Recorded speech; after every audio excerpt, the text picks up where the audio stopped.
오늘은 추수감사주일입니다. 한 해 동안 또 하나님께서 우리 이 모양 저 모양으로 지켜주신 것을 감사하는 그런 절기입니다. 오늘 은혜를 잊지 맙시다라는 제목으로 오늘 시편 103편에 있는 1절부터 5절까지 있는 말씀을 중심으로 보려고 하는데, 어떤 시골교회 목사님이 땡볕 아래에서 배추밭을 메고 있었습니다. 가을 햇볕은 뜨겁고 잡초는 뽑아도 그냥 끝이 없이 계속 있고, 그래서 이제 힘들어하고 있는데 악마가 나타나가지고 말하더랍니다. 김 목사, 이래도 범사에 감사할 수 있어? 하고 이제 슬쩍 와서 건드리는 거지요. 근데 목사님이 생각해 보니까 그냥 아무 생각 없이 하는 게 아니라 감사할 걸 찾는 게 더 이 육을 이겨내는 게 더 중요할 것 같아요. 그래서 불평하고 원망하고 싶은 그런 마음이 있었는데, 그러다가 바꿨어요, 마음을. 해서 하나님 감사합니다. 이 많은 잡초가 메뚜기처럼 이리저리 뛰어다니지 않고 한 자리 있어서 제가 그냥 고절해서 뽑게 해줘서 얼마나 감사한지 모르겠다고 그랬다는 거예요. 생각해 보세요. 잡초가 메뚜기처럼 쫓아다니면서 잡으려고 하려면 얼마나 힘들겠어요. 근데 그만이 그 자리에 가만히 있어서 쏙쏙 뽑기만 하면 돼가지고 얼마나 감사한지 모르겠습니다. 그랬더니 악마가 슬그머니 사라지더랍니다. 우리가 가만히 생각해 보면은요, 이것저것 어떻게 해석하고 사느냐가 매우 중요한 것 같아요. 긍정적인 눈으로 또 신앙의 눈으로 바라보면은 감사할 것들이 참 많은데, 우리도 모르는 사이에 육신의 눈으로 세상의 가치관을 가지고 바라보려고 그러면 이렇게 불평과 원망이 많아지고 힘들게 하고 우리를 눌리게 하는 것들이 너무나 많다는 것을 압니다. 오늘 본문에 보면은 다윗이 기록한 시편인데, 여기 보면 다윗이 스스로에게 하는 말입니다. 내 영혼아 여호와를 송축하라, 여호와를 높이라, 경배하라, 이런 말이거든요. 찬양하라, 이런 말이거든요. 그러니까 내 영혼아 여호와를 높이라는 거예요. 하나님을 찬양하라는 거예요. 감사라는 거죠. 내 영혼아. 근데 왜 이렇게 다윗이 그렇게 얘기하느냐면, 내 영혼아 감사라는 말은 뭐예요? 자기의 간증이 담긴 시예요. 이게 내 삶 속에서 하나님 이렇게 하셨구나, 그래서 하나님을 찬양할 수밖에 없어, 하나님께 감사할 수밖에 없어. 내 영혼아 하나님을 송축하라, 내 영혼아 하나님을 높여라, 내 영혼아 하나님께 감사하라. 이게 지금 다윗이 본인을 향해서 본인이 경험했던 그 간증을 시로 옮겨서 적은 게 바로 시편 103편의 그런 시인 겁니다. 여기 보니까 내 영혼아 송축하라고 그러면서 여기 지금 몇 가지 이야기가 나오는데, 2절 말씀을 한번 보시겠습니다. 거기 보니까 한번 같이 한번 읽으실까요? 내 영혼아 여호와를 송축하며 그의 모든 은택을 잊지 말지어다. 아멘. 여기 그러니까 내 영혼아 여호와를 송축하고 그 하나님의 은택을 갖다가 잊지 말라는 거예요. 하나님의 은혜를 잊지 말라고 하면서 스스로에게 하나님의 은혜를 잊지 말아라, 하나님 은혜를 잊지 말아라 하면서 지금 다윗이 자기 영혼에게 지금 그렇게 말하고 있는 걸 갖다가 볼 수가 있습니다.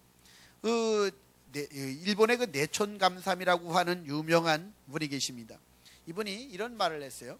하나님이 만일 인간을 저주하신다면 질병이나 죽음이나 배신으로 하는 것이 아니고 하나님이 계신 것을 믿지 못하는 불신앙으로, 그리고 성경을 읽고 들어도 귀에 들어오지 않는 막힌 귀로, 또한 감사하는 마음이 전혀 생기지 않는 메마른 마음으로 저주할 것이다 라고 했어요. 감사가 전혀 없게끔 만들어 가지고서는, 감사가 없다는 말은 그 삶 속에 뭐예요? 메마른 거예요. 감사가 없다는 불평과 원망이 있다는 거죠. 그러고 살면은 인생이 지옥이 돼버린다는 거지요. 그러나 감사하는 사람은 어디나 천국이 돼버리는 것이지요. 그래서 인간이 저주를 받는다면 어떤 거면 감사가 없는 신앙은 저주다 라고 이렇게 표현을 한 것입니다. 저와 여러분은 어떻습니까? 여러분, 감사하고 불평하고요 공통적인 특징이 있어요. 감사나 불평은 어떤 특징이냐면요, 점점 하면 할수록 불어난다는 거예요. 감사를 하면 할수록 감사가 정말 눈덩이처럼, 눈사람 굴리면 어떻게 돼요? 그냥 커지잖아요, 점점. 그렇죠? 그렇게 크듯이 감사를 하면요, 감사가 눈덩이처럼 그렇게 불어나는 거예요. 근데 불평도 이상해요. 불평도 하면 할수록 눈덩이처럼 불어나는 걸 볼 수 있어요. 쌓여만 갑니다. 여러분, 그게 감사와 불평의 특징이 그거예요. 그럼 여러분 어느 쪽을 택하시겠어요? 반반? 그래야 재밌을 것 같으십니까? 감사만 하면 무슨 재미가 있어? 불평도 가끔 해줘야지, 이러시려고요? 아니란 말이에요. 정말 우리 안에는 감사를 하면 감사는 또 감사도 눈덩이처럼 늘 불어나고, 또한 불평도 눈덩이처럼 불어난단 말이에요. 그렇기 때문에 정말 중요한 것은 감사나 불평은 다 하면 할수록 더 불어난다는 걸 여러분 먼저 기억하게 되길 바랍니다. 또 하나, 감사나 불평은요, 전염성이 있어요. 옆에 있으면 옮겨요. 감사하는 사람 옆에 있으면요, 그래 하고 있잖아요. 어떻게 돼요? 감사가 되는 거예요. 감사가 돼요. 그러니까 이렇게 제가 이제 글을 하나 받으러 이렇게 해보는 거예요. 이제 세계로의 박성준 전사님이 사모님이 카카오 스토리에 글을 올렸는데 보니까 아빠를 갖다 딸이 아빠를 똑같이 흉내를 내는 거예요. 보니까 자세가. 그러니까 사진에 이렇게 올려놨어요. 그러니까 어떻게 아빠가 너무 좋으니까 아빠 따라하는 거예요. 흉내내는 거예요. 그 딸이, 조그만 딸이 아빠를 갖다 흉내내는 거예요. 보니까 너무너무 좋은 거예요. 보면은 아빠하고 딸이 그러니까 얼마나 보기에 좋아요. 그렇죠? 그러니까 너무 좋아가지고 이뻐가지고 제가 뭐라고 했냐면은 보기 너무 좋다 그러면서 이렇게 했었어요. 여기다 뭐라고 했냐면은 아빠가 얼마나 좋으면 저렇게 따라하고 싶고 흉내를 낼까, 닮고 싶어서 저럴까. 우리는 하나님 너무너무 좋으면 하나님을 그렇게 닮고 싶고 따라하고 싶을 텐데 나도 그래야겠어요 하고 밑에다 댓글 달았어요. 왜냐면 그걸 보면서 진짜 걔가 아빠가 너무 좋으니까 따라하는 거야. 아빠가 너무 좋아하니까 닮고 싶은 거야. 여러분, 하나님 좋으십니까? 아멘? 그럼 하나님을 따라하고 싶고 하나님을 닮고 싶은 그런 마음이 생겨나야 돼요. 여러분, 근데 감사하는 바로 뭐냐면 그렇게 하나님을 닮는 거예요. 그건 하나님을 따라하는 거예요. 불평은 마귀를 닮는 거예요. 마귀를 따라하는 겁니다. 전염성이 있어요. 옆에 있는 사람이 자꾸 감사하는 사람 옆에 있으면 나도 모르게 감사가 나와요. 좋아요. 천국이 돼요. 근데 옆에 있는 사람이 자꾸 불평만 얘기하는 사람 옆에 있어 보세요. 나도 똑같아져요. 나도 모르는 사이 나도 여기 안에 꽉 차가지고 답답해지고 힘들어지면서 불평이 나도 모르게 생겨나요. 또 왜? 들은 게 어떻게 해? 다른 사람한테 가서 뭐 어떻게 얘기할 땐 또 들은 걸 또 그대로 전해. 자기 얘기인 것처럼. 또 마귀짓 하는 거예요. 우리가 여러분이 그걸 알기 때문에 감사든 불평이든 또 전염성이 있어. 그렇기 때문에 뭐가 해야 되겠어요? 늘 감사하는 신앙이 되어야 될 줄 믿습니다. 여러분, 아담과 하와가 타락했을 때 뭘 가지고 사단이 공격했는지 아십니까? 와가지고 뭐라 그래요? 마귀가 와가지고서는 아담과 하와에게 하는 말이 그들의 마음속에 불평을 심어 넣어주는 거예요. 뭐라 그래요? 야, 하나님이 참으로 너희 모든 동산의 나무를 갖다가 나무 실과를 먹지 말라고 하더냐? 그 말은 무슨 말이에요? 그 말을 가만히 들어보면 동산의 모든 실과에 갖다 먹어야 되는데 하나님 못 먹게 하지 않냐? 이런 식이에요. 시키기면은. 근데 가만히 보세요. 다 먹게 하고 뭐 하나만 먹지 말라 그랬어요. 선악과만 딱 먹지 말고 다 먹게 한 거야. 선악과 요거는 먹지 말고 다 먹으라고 그랬는데 하와는 뭐라 그래요? 하나님이 왜 그건 왜 못 먹게 하냐? 하면서 하와에게 와서 하와를 갖다가 유혹하는데 뭐라 그래요? 왜 하나는 그거 못 먹게 하냐? 하고 불평하게 만드는 거예요. 여러분, 다른 거 다 먹게 했으면 감사해야지. 다 먹게 한 건 감사하지 않고 하나 못 먹게 했던 선악과 왜 못 다 먹게 하냐? 그러면서 불평하는 마음을 갖게 해가지고 어떻게 되는 거예요? 넘어뜨려 버렸단 말입니다. 여러분, 사단이 하는 게 그런 거예요. 여러분 기억하세요. 그렇게 좋은 게 많은데 그것들 감사한 거 세워보지 않고 왜 힘든 거 하나, 그거 마음에 들지 않는 거 하나, 그것 때문에 자꾸만 넘어지고 그것 때문에 인생을 갖다가 그렇게 지옥같이 살려고 하십니까? 바라기는 저와 여러분이 정말 하나님의 은혜를 기억하고 감사하고 가면 여러분이 있는 자리 어디나 그것이 행복하게끔 되어지고 어디 있든지 그것 때문에 여러분 천국이 될 줄 분명히 믿습니다.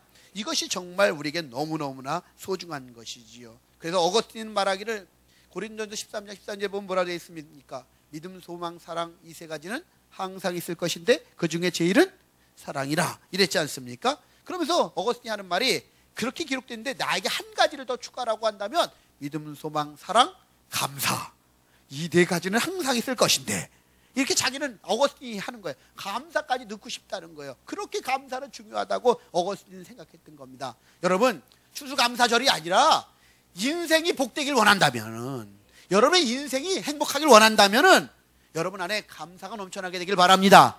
하나님 주신 은혜를 갖다 기억하고 감사하고 나가기만 하면은 우리의 삶 속에서 그렇게 충만한 하나님의 은혜가 나타날 것입니다. 오늘 말씀으로 한번 돌아가서 그러면은 하나님의 은혜를 갖다가 잊지 말라 그렇게 했는데 여기 보니까 그럼 어떤 은혜인가 한번 말씀을 통해서 보도록 하겠습니다. 3절 먼저 말씀을 한번 같이 읽겠습니다. 시작. 그가 내 모든 죄악을 사하시며 내 모든 병을 고치시며. 아멘. 첫 번째로는 다윗이 기억하는데 내 모든 죄악을 사하시며 용서해 주시는 은혜를 잊지 말라는 겁니다. 여러분, 하나님의 용서하신 은혜를 기억하게 되기를 바랍니다. 무슨 말이냐면요, 우리의 가장 심각한 문제가 뭔지 아십니까? 하나님 떠난 거였단 말입니다. 하나님 떠나가지고 어떻게 됐어요? 하나님 떠나가지고, 그래가지고서는 우리가 하나님 떠나가지고 죄 가운데 있어서 온갖 문제가 생겼습니다. 죄에 가득 잡혀가지고 죄로 말미암아 문제가 다 우리에게 오지 않았습니까? 그렇기 때문에 이 죄를 갖다가 하나님의 은혜에서 이 죄 문제, 크든 작든 이 죄가 하나님과 우리 사이를 단절시키고, 이 죄가 기도도 안 되게끔 만들고, 이 죄가 우리 가운데 형통하지 못하게끔 만들고, 우리가 모든 게 어떻게 해요? 다 막히게끔 만들었다고 성경은 이야기하고 있지 않습니까? 죄가 가로막는 거예요, 죄가. 이 죄의 문제가 가장 심각하다는 거예요. 근데 이 죄의 문제가 가장 심각한데 어떡하냐? 하나님께서 우리를 불쌍히 여겨주셔서 우리의 죄를 용서해 주셨다는 거죠. 여러분, 믿음의 사람들도 다 죄가 있었습니다. 의인이라고 성경은 얘기하는 노아도 어땠어요? 나중에 포도주 마시고 취해 벌거벗었어요. 그것 때문에 가족에게, 자녀에게 저주하게끔 되는 그런 일이 생겨났던 걸 갖다가 알 수 있습니다. 믿음의 조상 아브라함도 어떻게 했습니까? 약속을 믿지 못하고 어떻게 돼요? 첩을 얻어서 그것 때문에 또 어떻게 돼요? 많은 또 어려움을 겪게끔 되었습니다. 유다도 그랬고 다윗도 역시 마찬가지입니다. 다윗도 어땠습니까? 하나님께서 은혜를 주셔가지고서는 왕을 세웠는데도 불구하고 어땠어요? 남의 아내와 간음하고, 그러나서 그걸 갖다 숨기기 위해서 어떻게 해요? 그 남편을 갖다가 죽게끔 하기까지 하지 않았습니까? 결국 뭐예요? 다 보면 이 믿음의 사람들도 다 한결같이 그렇게 죄 가운데 있었어요. 그런데 어떻게 해요? 하나님께서 그런 우리의 모든 죄를 용서하신 하나님이라고. 여러분, 하나님이 용서를 그냥 내버려 두시고 그냥 용서하지 않고 그 죄 가운데 우리가 있는 대로 그대로 심판하셨다 그러면요, 견뎌낼 사람이 아무도 없다는 거예요. 그래서 중요한 건 뭐예요? 가장 큰 은혜 중에 하나가 뭐예요? 용서의 은혜인 걸 믿으시길 바랍니다. 아멘. 가장 큰 은혜가 용서예요. 용서받았기 때문에 우리가 다시 한번 하나님 앞에, 하나님 나 이래요, 부족해요, 누구 잘못했어요, 내 죄를 용서해 주세요. 그리고 다시 하나님께 가까이 갈 수 있는 거예요. 만약에 하나님이 용서 안 해주시면 잘못하면 너 왜 이렇게 해서 혼만 내시면 어떻게 하겠어요? 우리 못 견뎌낼 거라는 거죠. 그러니까 여러분, 정말 우리는 어떻게 돼요? 이 다윗이 고백하는 것은 내가 이렇게 죄가 있었음에도 불구하고, 내가 그렇게 큰 죄가 있었음에도 불구하고 하나님이 내 죄를 용서해 주셨다는 얘기예요. 용서해 주셨다는 거예요. 친구 목사님이 우리 한번 해봤으면 좋을 뻔했는데, 그 외가 식구들이 이제 많지 않은데 한번 그랬대요. 집에 들어올 때 다 뭐라면 돌멩이를 하나씩, 있죠? 돌멩이를 하나씩 가져오십시오 그랬대요. 집에서 알아서 돌멩이를 하나씩. 그랬더니 어떻게 된 거예요? 이쁜 걸 가져오기도 하고, 이런 돌멩이, 찌그러진 돌멩이를 가지고 별거 자기 모양대로 수석도 가져오고 그러면서 다 가져올 거 아니겠어요? 돌멩이를 다 가져왔대요. 돌멩이를 쭉 가져왔는데, 가져온 다음에 어떻게 하면 이 돌멩이를 가지고 이 재단에다가 뭐냐면 들꽃을 쫙 이만큼 쌓아놨대요. 성도들 그 숫자만큼. 그래서 이 돌멩이를 가져와서 내려놓고 꽃을 바꿔 가져가세요. 이러고서 설교를 했대요. 어떤 설교냐? 우리는 갖다 어떻게 돼요? 마치 가늠하다 잡힌 여인을 보면서 돌멩이 들고 용서하지 못하고 자꾸만 치려고 한다는 거죠. 응? 치려고 하는데 어떻게 돼요? 그 돌을 내려놓고 와서 꽃을 가져가라. 응? 그러면서 그렇게 했다는 거예요. 근데 저거 감동을 받았어요. 주님, 그럼 어떻게 돼요? 우리가 용서받은 우리는 어떻게 돼요? 내가 죄인이었는데 용서받았어. 그렇기 때문에 어떻게 돼요? 죄 없는 자가 돌로 쳐라. 주님 말씀하셨는데. 그럼 우리 다 죄인이거든요. 용서받았단 말이에요. 그렇기 때문에 어떻게 돼요? 우리는 누구도 정죄할 수가 없는 거예요. 불평할 수가 없는 거예요. 어떻게 돼요? 그러니까 감사할 수밖에 없고, 그러니까 용납할 수밖에 없고, 용서할 수밖에 없는 삶을 사는 거예요. 제가 그걸 보면, 그거를 읽으면서 참 좋다. 맞아. 우리가 돌멩이 가져왔다가 누구를 때리려고, 누구를 치려고 이런 돌멩이를 가지고 왔다가라도 어떻게 돼요? 내려놓고 주님의 그 들꽃을 하나 가져가면, 향기나는 꽃 하나를 가져가면 얼마나 좋은가. 여러분 이 마음속에 응어리진 돌멩이들 이만큼, 짱돌도 있고 큰 돌도 있고 있을 텐데, 그런 돌들 다 내려놓고 이제 주님의 마음을 갖고 가지고 백합화를 다 갖고 나가는 그런 마음이 되길 주님의 이름으로 축원합니다. 그러니까 정말 중요한 건 하나님 용서해 주셨기 때문에 가능해지는 거예요. 용서함 받고 용서하는 삶, 이게 십자가의 은혜고, 이게 바로 하나님 우리에게 주신 가장 큰 은혜라는 걸 믿으시길 바랍니다. 첫 번째는 그런 거예요. 두 번째로는 뭐냐? 어떤 은혜입니까? 3절을 보니까 네 모든 병을 고치시며 그랬습니다. 우리의 모든 병을 고치시는 하나님의 은혜를 잊지 말라는 거예요. 여러분 병이 한 번도 안 걸리십니까? 보면은 병이 많이 자주 걸리지요. 이런저런 병들이 옵니다, 우리에게. 그렇죠? 이런저런 병들이 와요. 이런 병은 저런 병을 갖다 저런 병이 걸리는데, 근데 그런 병이 걸리면 어떻게 되겠습니까, 여러분? 그런 병이 걸렸을 때 하나님의 은혜로 말미암아 그런 병들이 치유되는 은혜를 누리게 되길 바랍니다. 여기 보면 내 모든 병을 고치시는 은혜가 있다는 거예요. 근데 보면 여러분, 병이 나면 어떡합니까? 어떻게 치료받았습니까? 여러분, 오늘 한 해 동안 어떻게든 몸이 좀 아팠을 거 아니겠습니까? 근데 어떻게 치료를 받았습니까? 병원에 가서 주사를 맞기도 하고 약을 먹기도 하고 그렇게 됐지요. 근데 그거는 현대의학으로 된 거니까 그건 하나님이 하신 게 아닙니까? 아니에요. 그것도 하나님의 은혜인 걸 믿으시길 바랍니다.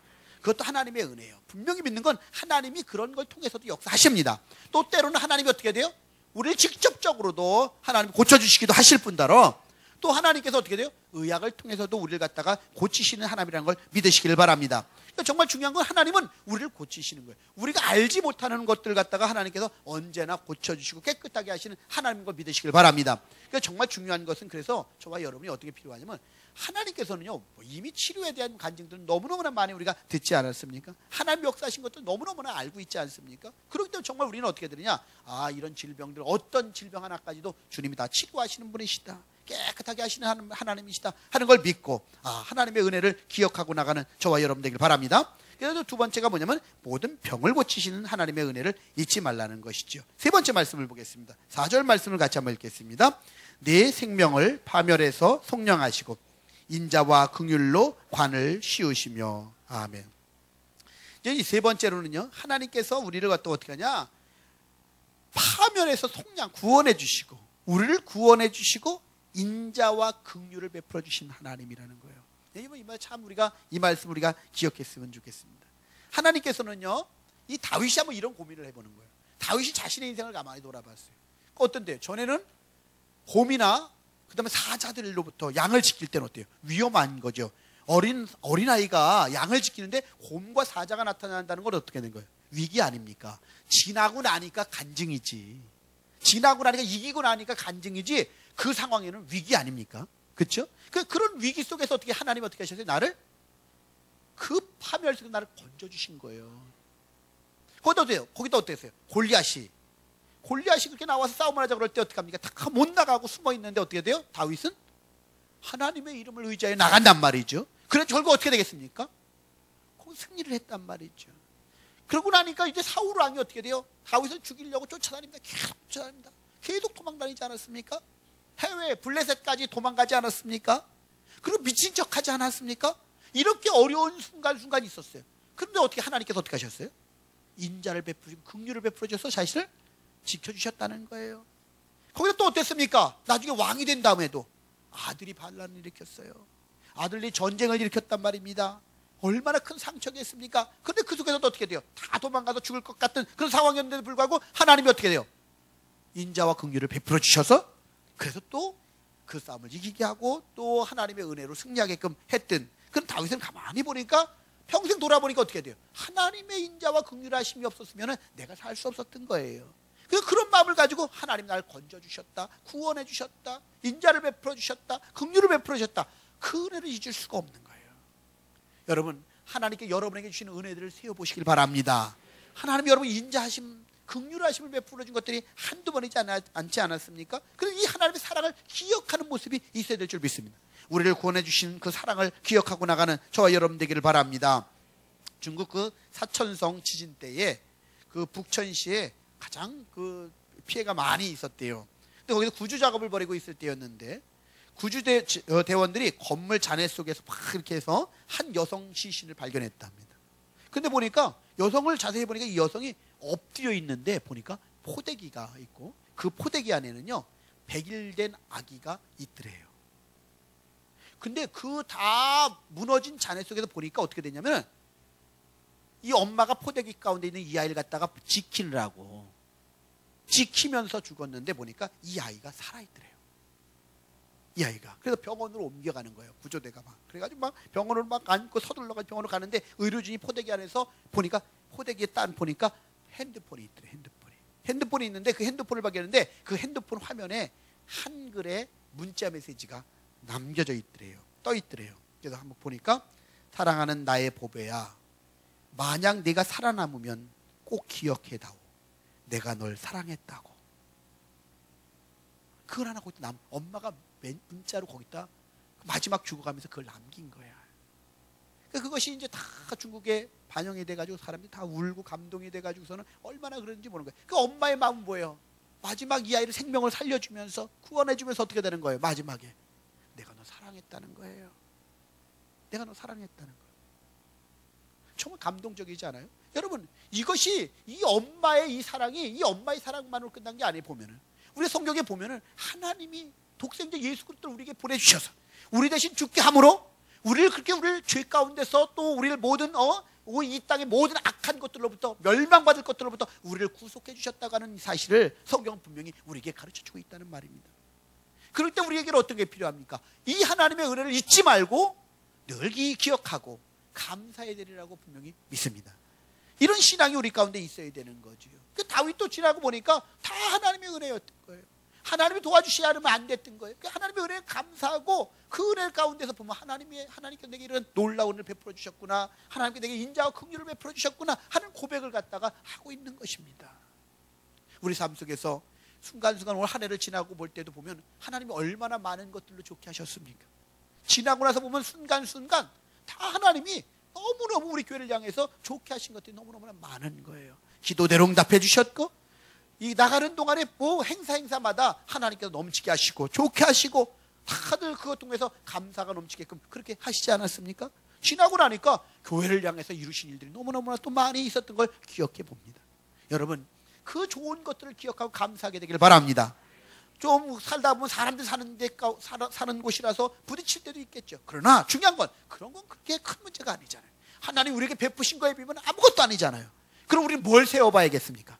하나님 내게 주신 감사를 갖다 세워보고 은혜를 기억하고 나가는 저와 여러분 되길 주님의 이름으로 축원합니다. 마지막 여기 말씀을 보니까 5절 말씀입니다. 네 번째로 5절 말씀 무슨 말씀인가 한번 같이 한번 5절 말씀 읽겠습니다. 좋은 것으로 내 소원을 만족하게 하사 내 청춘을 독수리같이 새롭게 하시는도다. 아멘. 여기 뭐라고 되어 있습니까? 좋은 것으로 내 소원을 만족하게 하사. 그랬어요. 좋은 것으로 우리의 소원을 만족해 하신 하나님이시라는 거죠. 여러분, 우리 성경을 통해서 보면 우리에게 하나님 우리에게 좋은 걸 주시려고 하는 것이 하나님 뜻이라는 거 믿으십니까? 확실하십니까? 여러분, 하나님은 우리에게 좋은 걸 주시는 분이에요. 왜 그렇죠? 우리가 자녀니까 맞아요. 하나님 우리 아버지이기 때문에 아버지는 자녀에게 좋은 거 주신다고 그랬죠. 마태복음 7장에 기록되어 있지 않습니까? 너희가 악한 자들도 자녀에겐 좋은 거 준다는 거예요. 악한 사람도 자기 자녀에겐 좋은 걸 준다는 거예요. 근데 하나님은 어떠시겠느냐? 하물며 하나님이야.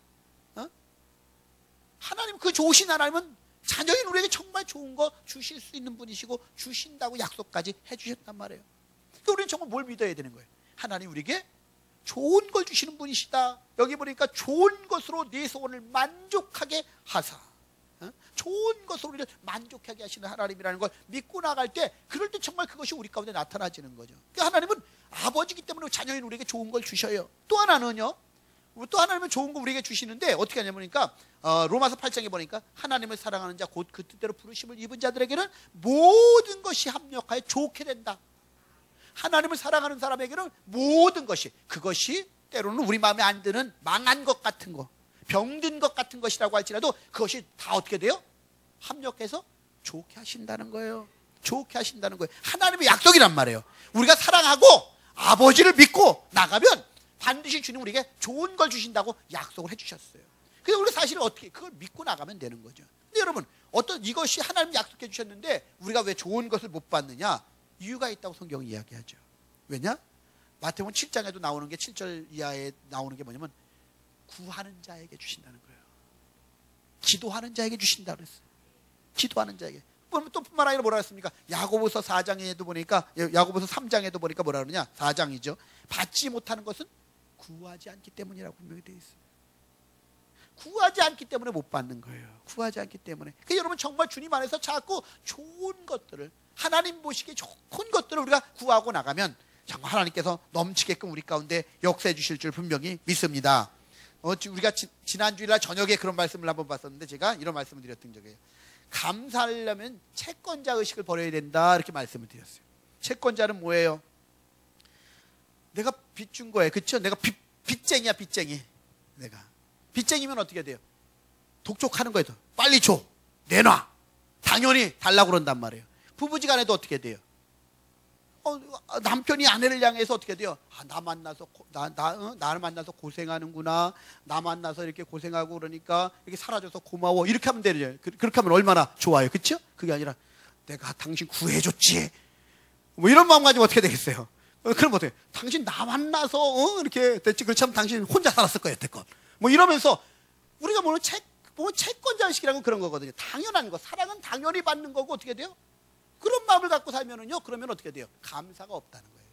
감사가 없다는 거예요. 채권자의식을 갖고 살면 감사가 없는 거예요. 애들도 마찬가지예요. 이거 당연히 부모니까 해줘야 된다 생각하면 어떻게 되는 거예요? 이거 감사가 없는 거예요. 예? 감사가 없는 겁니다. 여러분 회사에서도 마찬가지라고 그랬죠? 사장님이 계시는데 어떻게 돼요? 사장님은 보면 뭐예요? 내가 경영 능력이 좋고 리더십이 있고 내가 너 열심히 뛰다녔으니까 능력이 있으니까 내가 벌어먹이는 거라고 이렇게 생각할 수 있고, 그 다음에 일하는 분들은 어떻게 생각해요? 우리가 사장 배만 불린다고. 아니에요. 서로 어떻게 되는 거예요? 서로 돕고 사는 거예요. 믿습니까? 결국 뭘 얘기하는 거냐면 하나님이 내게 주신 은혜를 기억하면서 감사하면 되는데 채권자의식을 가지면 안 되는 거예요. 어떤 사람들 그런 의식이 하나님을 향해서도 있어. 당연히 왜 하나님 기도했는데 왜 안 주세요? 당연히 뭘 하나님 빚쟁이 같아. 하나님한테 안 주면 뭐 시험에 들어. 이런 사람들도 있단 말이에요. 여러분 정말 중요한 건 뭐냐? 우리가 그런 채권자의식을 가지면 절대로 감사가 나오질 않아요. 그게 아니라 은혜야. 내가 나를 하나님이 긍휼히 여겨주신 거야. 내게 인자를 베풀어 주신 거야. 모든 게 나는 아무 자격이 없어. 나는 아무 공로가 없어. 그런데 하나님의 은혜로 되어진 거야. 하고 그 은혜를 기억하면서 내게 좋은 걸 주신 하나님 앞에 감사하고 나가면 되는데, 그러지 않고 자꾸만 당연시하면은 그것이 우리를 하여금 힘들게 만들고 서로 감사를 잃어버리게끔 만든다는 거예요.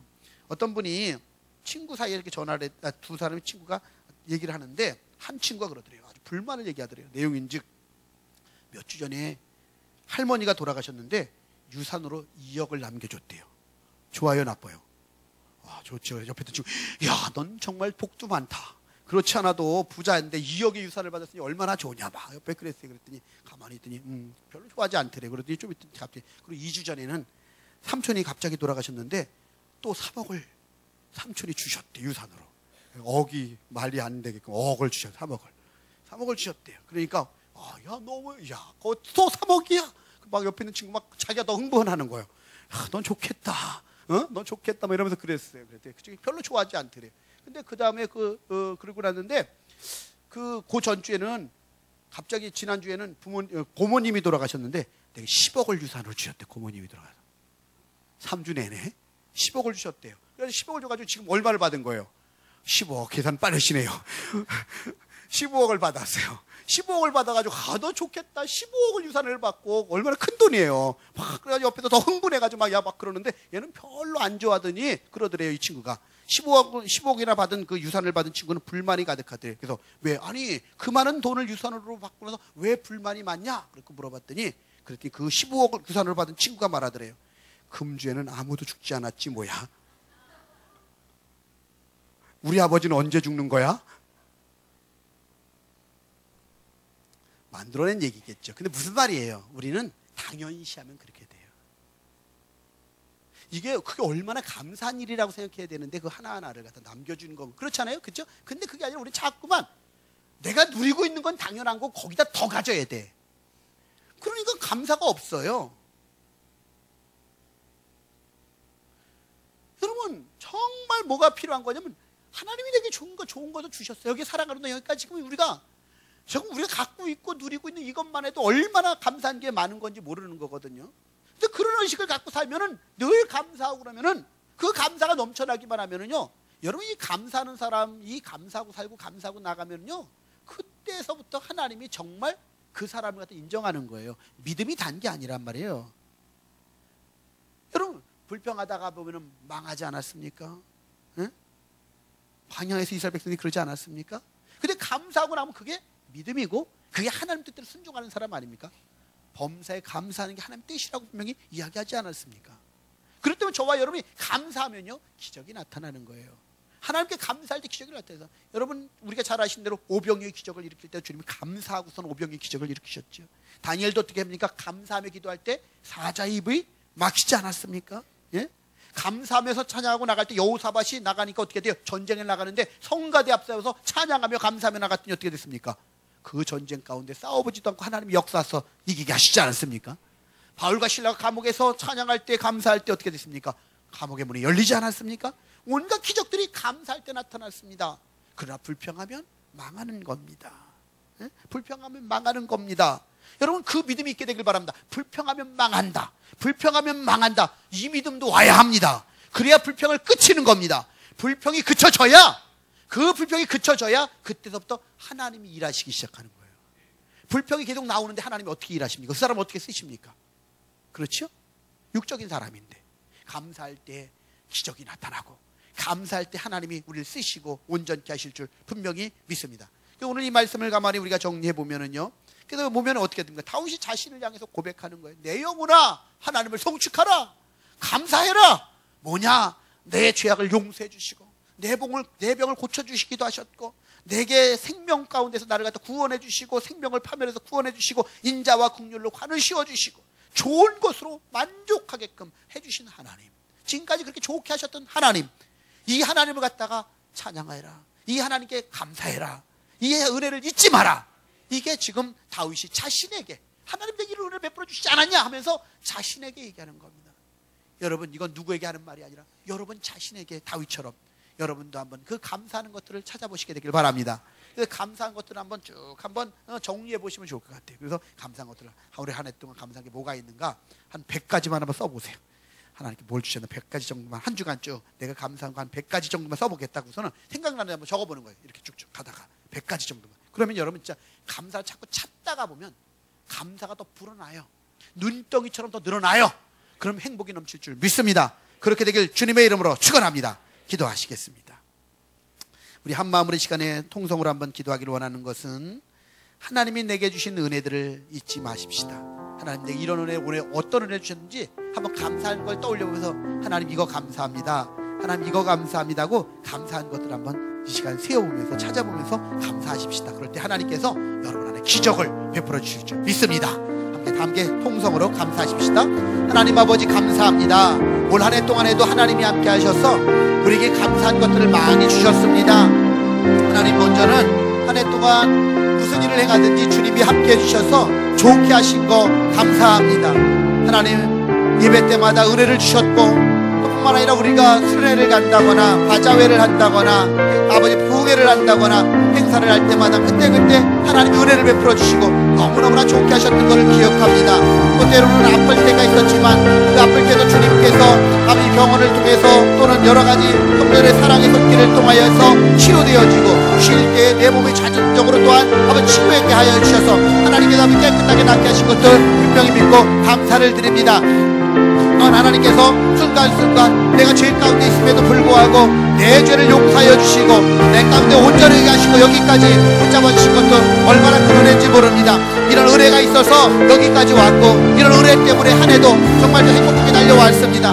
하나님 사랑하는 우리 모든 믿음의 식구들이 불평불만을 원하지 말고 말하지 말게 하시고 감사를 말하여 천국의 삶을 살게 도와주시고 늘 당연시하지 않고 늘 하나님의 은혜를 갖다 세워보며 아버지 정말 하나님께 영광 돌리며 나가는 축복된 은혜가 우리 모든 가운데 나타날 수 있도록 충만케 하시고 넘치게 하시고 온전케 하여 주시고 당신의 구원하신 우리 가운데 함께 도와 주시옵소서. 하나님 감사합니다. 하나님 감사합니다. 영광 받으시옵소서. 예수님의 이름으로 감사하며 기도했습니다. 아멘.